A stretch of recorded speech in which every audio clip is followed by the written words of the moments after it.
राधे राधे सभी को।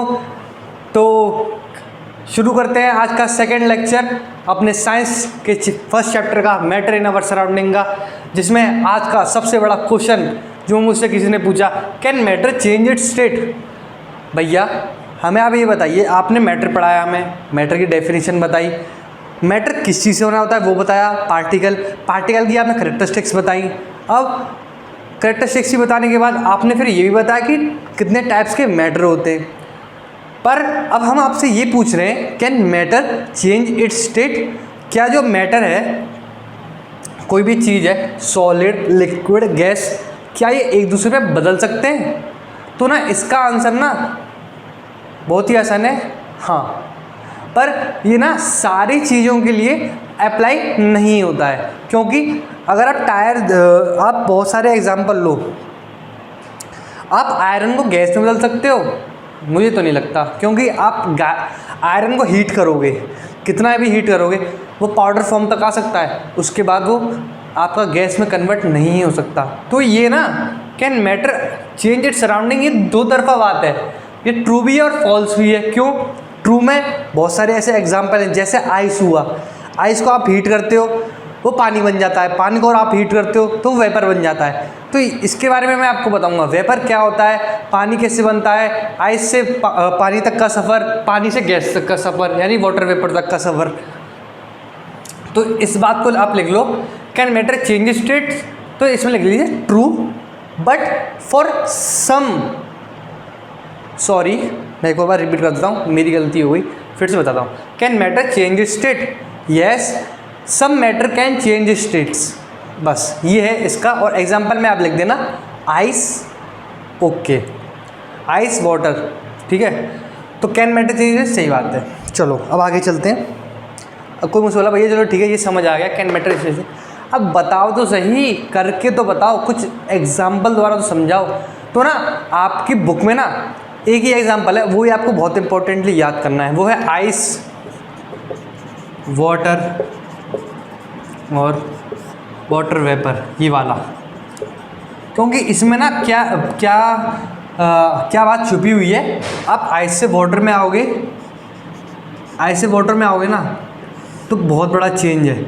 इसके अंदर देखो मेल्टिंग पॉइंट आ जाता है, ठीक है, मेल्टिंग पॉइंट आ जाता है आपका, और इसके अंदर आपका बॉइलिंग पॉइंट आ जाता है, हीट आ जाती है। तो ये कुछ ऐसे टर्म्स हैं जिनके बारे में आपको जानना ज़रूरी है, तो मैं इनके बारे में आपको बताऊंगा, ठीक है। तो पहला हम अपना स्टार्ट करते हैं एक जनरल एग्जांपल से, आइस टू वाटर कन्वर्जन। इसको मिटा देता हूँ वरना बोर्ड वैसे ही छोटा है और छोटा आपको दिखेगा नहीं सही से। लिखते हैं अब इधर, आइस से वाटर तक का सफ़र। देखो मैंने ना हिंदी में लिखा है, नोट्स ही तो है, नोट्स में तो कैसे भी लिख लो, अपनी मर्जी है, ठीक है। आइस से वाटर तक का सफ़र। अब ये सफ़र ना बहुत ही टेढ़ा मेढ़ा है, घूम घूम घाम के हैं। तो आपने कभी देखा है, जैसे मैंने ये लो एक ग्लास लिया, ठीक है, इसमें मैंने डाल दिए तीन चार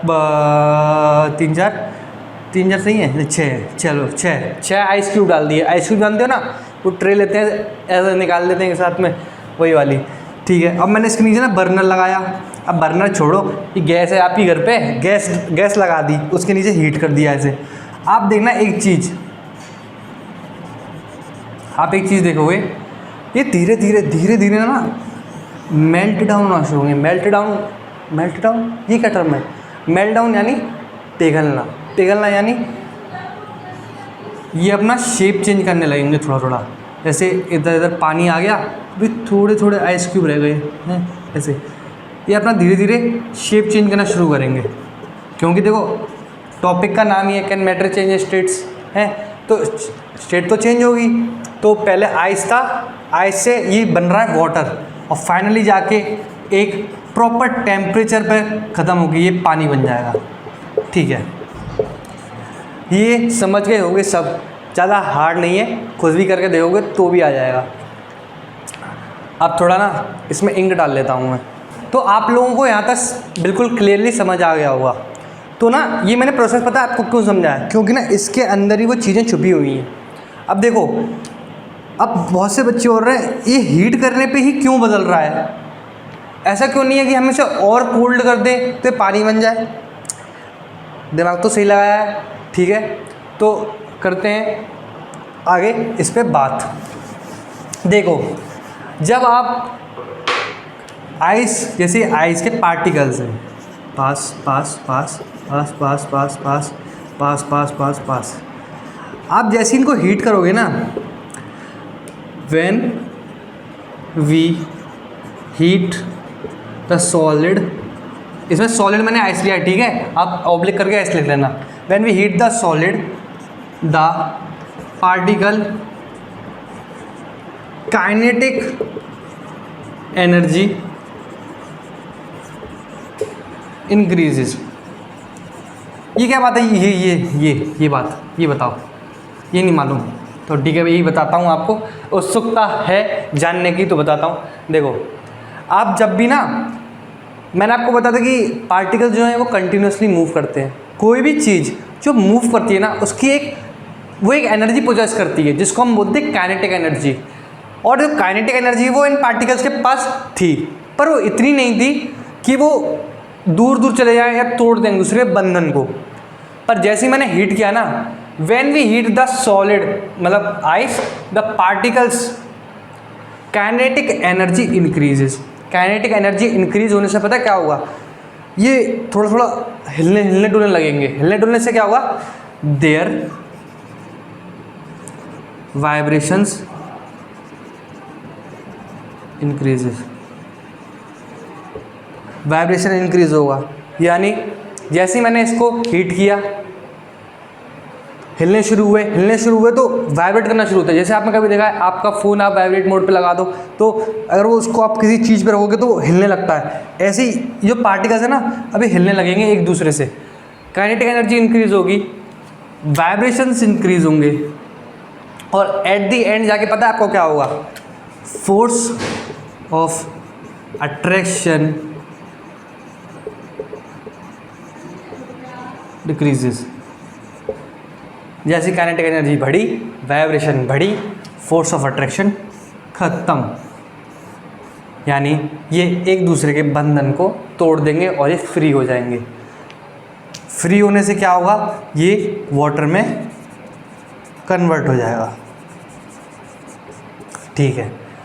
ये इंपॉर्टेंट बात है, ठीक है, इसको नोट कर लो। When we heat the solid particles, the kinetic energy increases, vibrations increases, force of attraction decreases, then it converted into liquid, ठीक है।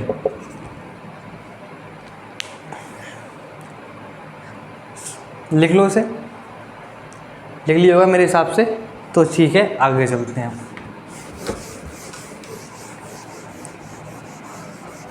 अब मुझसे कोई ये पूछ रहा है कि मैंने ना आइस पिघलने से पहले उसका ना टेम्परेचर नोट किया था, और मैंने पानी, जब वो पानी बन गया, बिल्कुल जस्ट पानी बना, तब मैंने उसका टेम्परेचर नोट किया।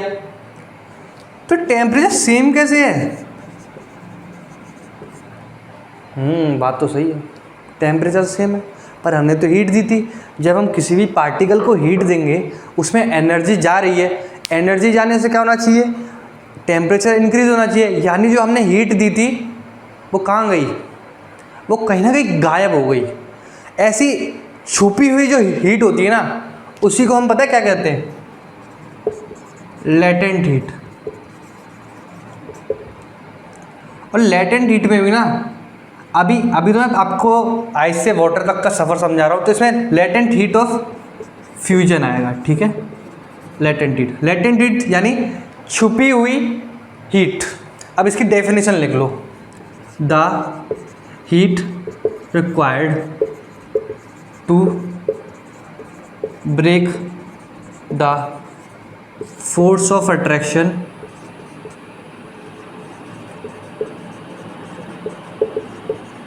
in solid of solid particles ice particles is known as latent heat of fusion। ठीक है, लिख लीजिए इसे। The heat required to break the force of attraction of solid particle is known as latent heat of fusion. यानी जब आपने वो heat दी थी ना, वो पता है कहाँ चली गई? वो हीट चलेगी जो फोर्स ऑफ अट्रैक्शन को कम करने में। जैसी फोर्स ऑफ अट्रैक्शन कम हुआ, पार्टिकल्स दूर हुए, हमारा पानी फॉर्म हुआ। इसे लिख लीजिए, बहुत ही इंपॉर्टेंट है, ये भी पूछा जा सकता है पेपर में। लिख लिया होगा अब तक? चलो ठीक है, आगे चलते हैं। चलो, बहुत सही बहुत सही भैया, सब समझ आ रहा है। अगर समझ नहीं आ रहा होता ना अब तक तो कमेंट मार देता। ठीक है कमेंट हो गया है, कमेंट हो गया भाई, कमेंटबाजी नहीं चलेगी चलो अब आगे चलते हैं। अब मुझसे कोई पूछता है कि हम पता कैसे लगाएं कि आइस और वाटर में वो कब चेंज हुए, वो किस पॉइंट पे चेंज हुए। जैसे मैं आपको बताऊं, आप एक टाइम पे ना कभी बहुत बुरे हो जाते हो। हर इंसान का है, तो किसी टाइम पे ना बहुत वो गलत सोचने लगता है, तो वो बहुत गंदा सोचता है, बहुत बुरा सोचता है। पर पता है उसकी लाइफ में एक ऐसा पॉइंट आता है या कुछ ऐसी चीज़ होती है जिसे ना जब से वो अच्छे काम करना शुरू कर देता है, अच्छा सोचना शुरू कर देता है, ऐसे ही ना वो पॉइंट आता है एक लाइफ में जब वो चेंज होता है। तो ऐसे ही ना आइस और वाटर, जब आइस से जब वाटर बन रहा होता है ना, तो एक ऐसा पॉइंट आता है जिससे वो चेंज हो जाता है, जिसमें हम ये बोल सकते हैं हाँ अब आइस चेंज हो चुका है पानी में, इस पॉइंट पे। तो उस पॉइंट को पता है क्या कहते हैं? उस पॉइंट को कहते हैं मेल्टिंग पॉइंट। Melting point. अब देखो, इसकी मैं अपने आप से डेफिनेशन नहीं लिखवाऊंगा, मैं इससे बुक वाली डेफिनेशन लिखवाऊंगा, क्योंकि इसका मैं आपको बता देता हूँ क्यों। देखो, मैं अपनी लिखवाऊँ और वो माने नहीं, आपके स्कूल वाले मतलब माने नहीं, वही अब मेरे लगा आप कुछ और सोच रहे होंगे हैं, तो बुक से मैं थोड़ा देख के लिखना चाहूँगा यार, प्लीज़ मुझे इजाज़त दे दीजिए। और अगर किसी को कोई बोल रहा है कि यार नहीं हमें आप वाली बताओ, तो मैं तो वही बोलूँगा इंग्लिश में, the point required, the point when the ice converted into water at the atmospheric pressure is known as melting point. ये मेरी डेफिनेशन है, पर मैं आपको बुक की लिखवाऊंगा, ठीक है? तो लिखवाते हैं, चलो।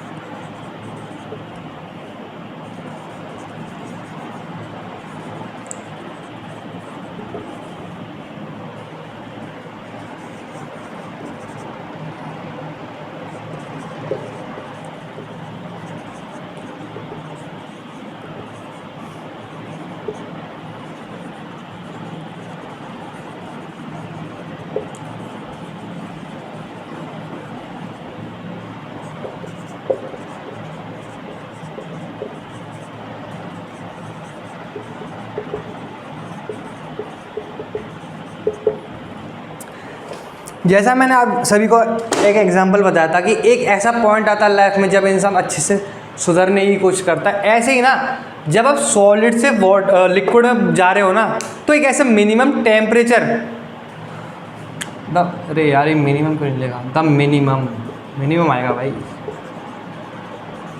द मिनिमम, एक ऐसा मिनिमम टेम्परेचर आता है जिसमें ना eight which a solid melt into become liquid at atmospheric pressure. ठीक है, ऐसा एक पॉइंट आता है या एक ऐसा टेम्परेचर आता है जिसपे ना आइस जो है वो वाटर में कन्वर्ट होना शुरू हो जाती है।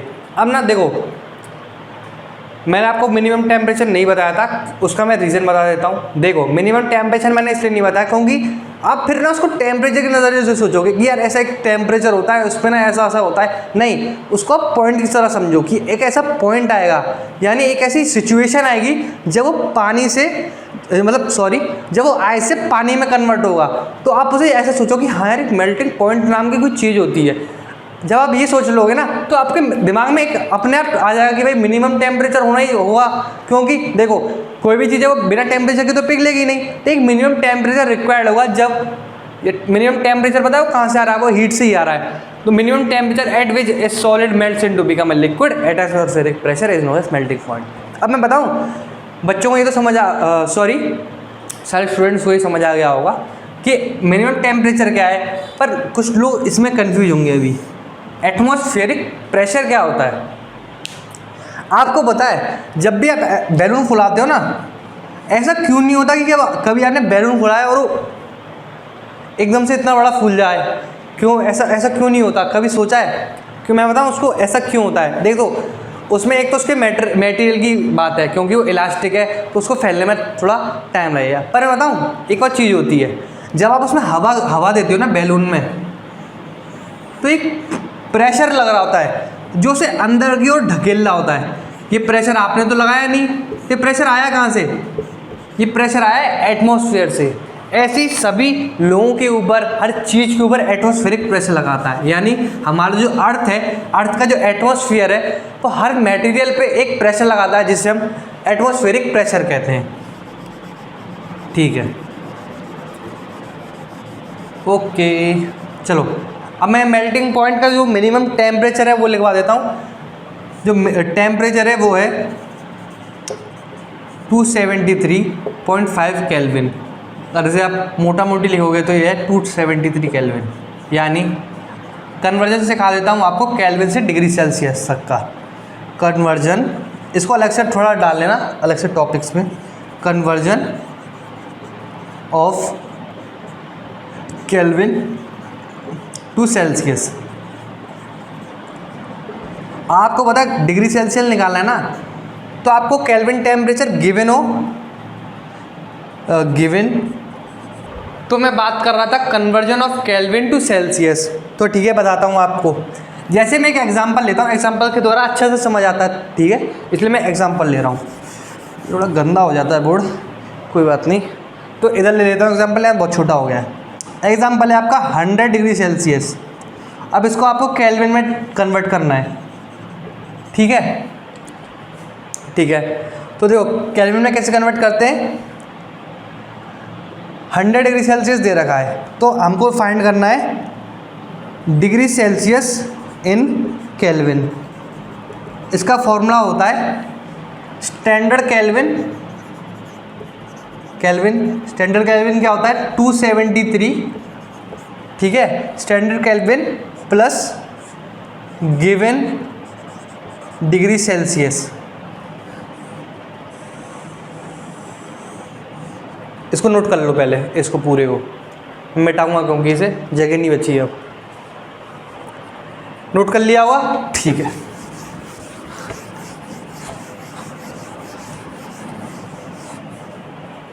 तो एग्जांपल ले रहे थे मैं, तो एग्जांपल था 100 डिग्री सेल्सियस। अब देखो मैंने बताया था क्या हमको जो केल्विन में फाइंड करना है, केल्विन में टेम्परेचर केल्विन में। तो क्या करेंगे, स्टैंडर्ड केल्विन लेंगे पहले, तो 273 है, प्लस कर देंगे कितना डिग्री सेल्सियस टेम्परेचर दे रखा है 100, ठीक है। तो ये कितना हो गया 373। और केल्विन की जो यूनिट होती है ना, सॉरी केल्विन जो टेम्परेचर निकालते हैं ना उसकी यूनिट केल्विन ही होती है, तो इसके सामने लगा देंगे के का सिंबल। ये हो गया हमारा आंसर। अब मुझसे कोई पूछा है सर अभी आपने जो 273 केल्विन लिखवाया था वो डिग्री सेल्सियस में क्या होगा? फॉर्मूले में लगाओगे ना तो वो आ जाएगा 0 डिग्री सेल्सियस, क्योंकि देखो स्टैंडर्ड केल्विन है, इसको आप इधर ले जाओ, डिग्री सेल्सियस आ गया। Degree Celsius is equal to Kelvin temperature minus standard Kelvin, ठीक है। केल्विन टेम्परेचर देखा था 273 और मैथ कर देंगे स्टैंडर्ड केल्विन 273, तो आ जाएगा 0, ठीक है। चलो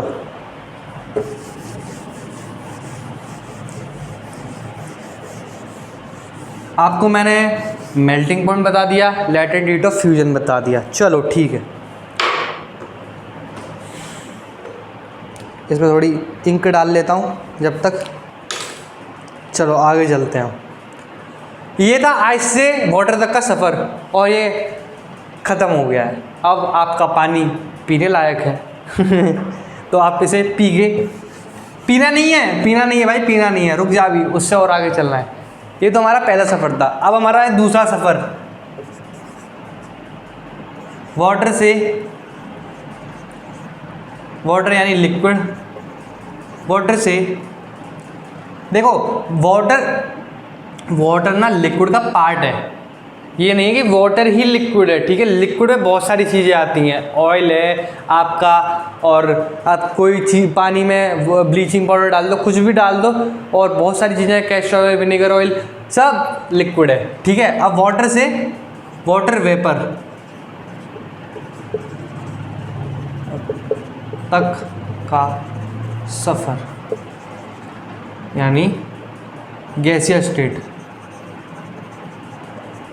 चलो ठीक है भैया, भैया हम समझ गए, आपने जो पहला वाला हमको सफ़र समझाया था सॉलिड से वाटर तक का, अब हमें दूसरा वाला सफ़र समझना है कि वाटर से वाटर वेपर तक का सफ़र कैसा है। देखो वो वाला सफ़र ना बहुत आसान था, ये सफ़र थोड़ा हार्ड है, क्योंकि इसमें ना वाटर की परीक्षा होती है, इसमें वाटर को हीट किया जाता है बहुत ज़्यादा, इससे क्या है ना, ये परीक्षा ना, ये सफ़र थोड़ा हार्ड बन जाता है। तो ठीक है, ये मैंने बिगड़ लिया वापस, इसको मैंने हीट किया, इसमें था पानी। अब ये पानी क्या हुआ ना, ये पानी धीरे धीरे ना, पहले ना क्या होगा इसमें, आप देखना, आप कभी भी अगर किसी ने चाय बनाई हुई, चाय लवर होगा कोई तो जानता होगा मेरी तरह चाय लवर, तो वो देखेगा कि पहले ना एक बबल्स उठना शुरू होंगे, ठीक है, बबल्स उठना शुरू हुए, ठीक है। अब वो बबल्स उठना शुरू होंगे, उनमें से ना ये ऐसे ऐसे होने लगेंगे पहले, मतलब मैं आपको कैसे समझाऊँ,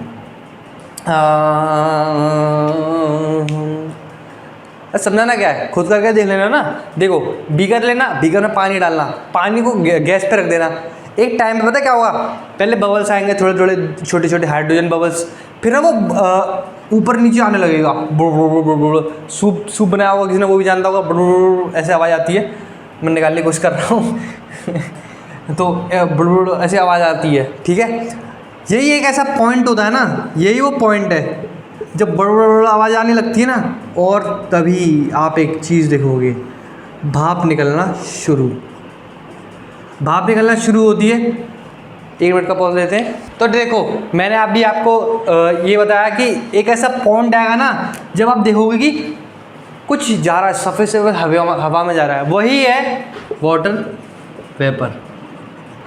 यानी भैया ये वाटर वेपर बन गया है, और ये एक पॉइंट आया था, जैसे हमने अभी पढ़ा था, एक आइस से वाटर कन्वर्जन में एक ऐसा पॉइंट आता है, वो था मेल्टिंग पॉइंट। ऐसे इसमें एक पॉइंट आता है, उसका नाम मैं आपको आगे बताऊंगा, अभी बताऊंगा तो मज़ा ख़राब हो जाएगा, ठीक है। अब आगे चलते हैं, ये तो हो गया थोड़ा इलस्ट्रेशन। अब आगे चलते हैं, आगे क्या कह रहा है। अब आगे इसमें पहले तो वही वाली बात आ जाएगी जो मैंने आपको उसमें बताई थी, आइस से वाटर वाले सफ़र में क्या है, अपने दिमाग में सोचना है, ठीक है। क्या करना है, पहले हीट करना है, हीट करेंगे, टेम्परेचर इंक्रीज होगा, टेम्परेचर इंक्रीज होने से क्या होगा, पार्टिकल्स की काइनेटिक एनर्जी बढ़ेगी, काइनेटिक एनर्जी बढ़ेगी तो क्या होगा, वाइब्रेशंस बढ़ेंगे, वाइब्रेशन जैसे बढ़ेंगे फोर्स ऑफ अट्रैक्शन डिक्रीज होगा। यानी अभी जो पानी का जो फोर्स ऑफ अट्रैक्शन था ना, वो और ज़्यादा टूटने वाला है, यानी पार्टिकल्स और दूर जाने वाले हैं, तभी तो सॉलिड बनेगा, ठीक है भाई, सही बोल रहे हो भैया। चलो ये तो थ्योरी पार्ट था, वही वाला जो मैंने बताया था, इसको थोड़ा रिवाइज करवा दिया मैंने आपको। अब ना कोई मुझसे बोल रहा है वही वाला क्वेश्चन, मैंने इसका टेम्परेचर लिया, उसका टेम्परेचर लिया, टेम्परेचर छोड़ो, वो पॉइंट, वो आप मुझे ये बता दो कि इसमें भी एक ऐसी हीट लगी होगी जिसने पार्टिकल्स को दूर दूर किया होगा, तोड़ने में मदद करी होगी, तो उसे ना लेटेंट हीट ऑफ वेपोराइजेशन कहते हैं। वेपोराइजेशन कुछ नहीं है, ठीक है, लेटेंट हीट ऑफ वेपोराइजेशन में कुछ नहीं है, क्योंकि देखो लेटेंट हीट का मैंने आपको बेसिक आइडिया दे दिया। लेटेंट हीट क्या थी, heat required to decrease the force of attraction of matter is known as latent heat. अब मैं बताऊं, लेटेंट हीट ऑफ फ्यूजन में ना, लेटेंट हीट ऑफ फ्यूजन में आता है आपका मेल्टिंग पॉइंट, उसमें क्या होता है, मेल्टिंग पॉइंट रिक्वायर्ड होता है, मेल्टिंग पॉइंट, और इसमें ना आपका रिक्वायर्ड होता है बॉइलिंग पॉइंट, ठीक है।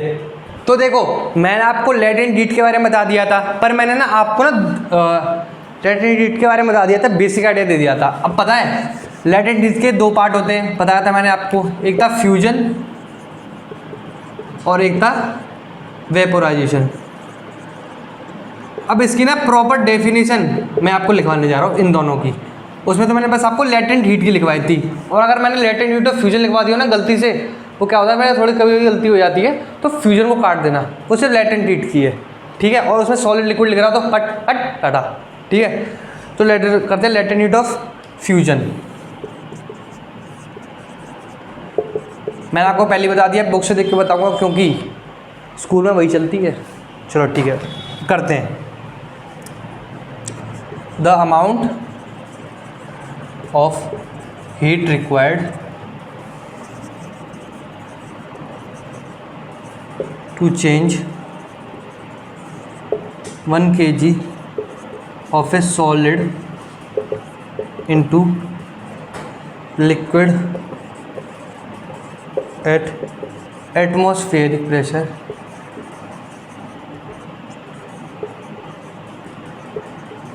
at its melting point is called latent heat of fusion।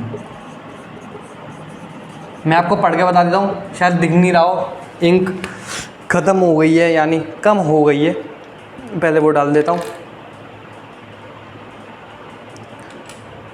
तो ठीक है, बताता हूँ। The amount of heat energy required to change 1 kg of solid into liquid at atmospheric pressure at its melting point is called latent heat of fusion. मैंने आपको latent heat का एक basic idea दे दिया था। लेटेंट हीट क्या होती है, जो यूज़ होती है फोर्स ऑफ अट्रैक्शन कम करने में, यानी पार्टिकल्स को दूर भेजने में। अब fusion, latent heat of fusion बताता हूँ। द अमाउंट ऑफ हीट, इतनी हीट रिक्वायर्ड होनी चाहिए कि 1 kg सॉलिड जो है ना वो पानी में कन्वर्ट हो जाए। किस पे? एटमॉस्फेरिक प्रेशर पे, उसके मेल्टिंग पॉइंट पे। यहाँ बहुत गहरी बात आ गई है। क्यों?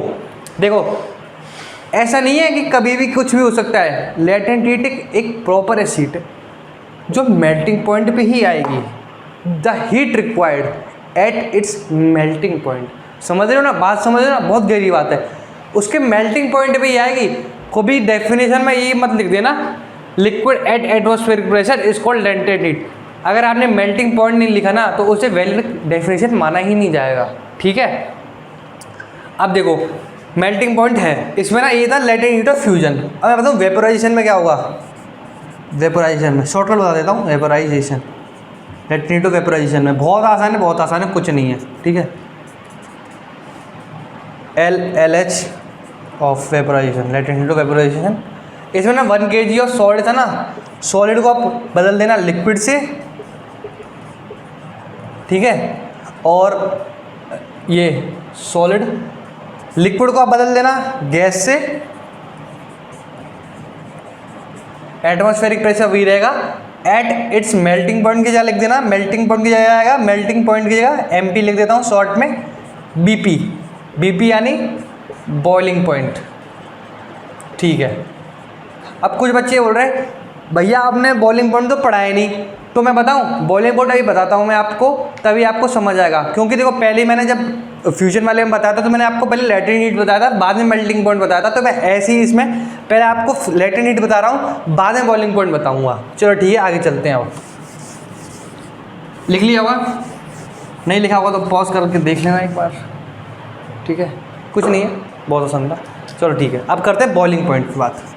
बॉइलिंग पॉइंट नाम से ही पता चल रहा है, नाम से ही पता चल रहा है ऐसा पॉइंट जिससे बॉइलिंग शुरू हो जाए, है नाम से मालूम पड़ रहा है कि नहीं पड़ रहा है? तो चलो इसकी अब डेफिनेशन लिखते हैं। चलो,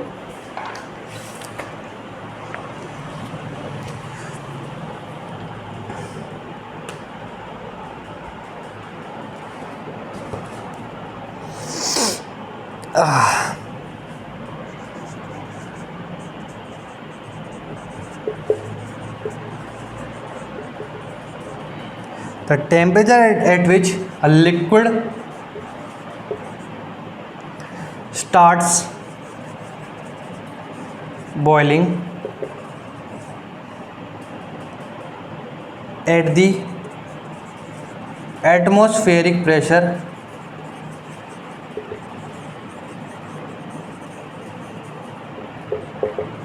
is known as boiling point. चलो अब बताता हूँ क्या है। एक ऐसा टेम्परेचर आएगा, मैंने आपको एग्जांपल में बताया था कि एक इंसान कभी बहुत बुरा होता है, उसके दिमाग में बहुत गंदी गंदी चीज़ें होती हैं, तो एक ऐसा टाइम आता है, एक ऐसा पॉइंट आता है जब ना वो सुधरना शुरू हो जाता है, अच्छी अच्छी बातें करता है, अच्छी अच्छी बातें सोचता है। तो ऐसे ही ना जब आप उसको वाटर वेपर कन्वर्ट कर रहे होते हैं ना, तो एक ऐसा पॉइंट आता है जब वो बदलना शुरू हो जाए, यानी वो चेंज हो गया है। हम इस पॉइंट पे बोलते हैं कि हाँ अब मैं बोल सकता हूँ कि ये चेंज हो गया है। तो एक ऐसा टेम्परेचर होगा eight which a liquid starts boiling, यानी उबलना शुरू हो जाएगा एट एटमॉस्फेरिक प्रेशर। एटमॉस्फेरिक मैंने प्रेशर आपको बता दिया बैलून के माध्यम से, बैलून का जो एग्जाम्पल दिया था, is known as boiling point. ठीक है भैया आपने बता दिया, ये समझ आ गया हमें। ठीक है अब ये बताओ कि बॉइलिंग पॉइंट की वैल्यू क्या होती है। बॉइलिंग पॉइंट की मैं आपको वैल्यू बताता हूँ, वो होती है 373 केल्विन। तभी मैंने आपको पहले 373 केल्विन वाला एग्जांपल कराया था, क्योंकि आप ये समझ सको कन्वर्जन। ठीक है तो समझ रहे हो ना, सारी चीज़ कनेक्टेड है। तो 373 केल्विन है। अब मुझे कोई बता दे इसकी वैल्यू क्या होगी डिग्री सेल्सियस में। कैलकुलेट करो चलो जल्दी। हाँ कैलकुलेट कर लिया होगा, पॉज करके जल्दी कैलकुलेट करो। कर लिया होगा, चलो क्या है 100 डिग्री सेल्सियस, बहुत आसान। चलो ठीक है बॉइलिंग पॉइंट हो गया। ओके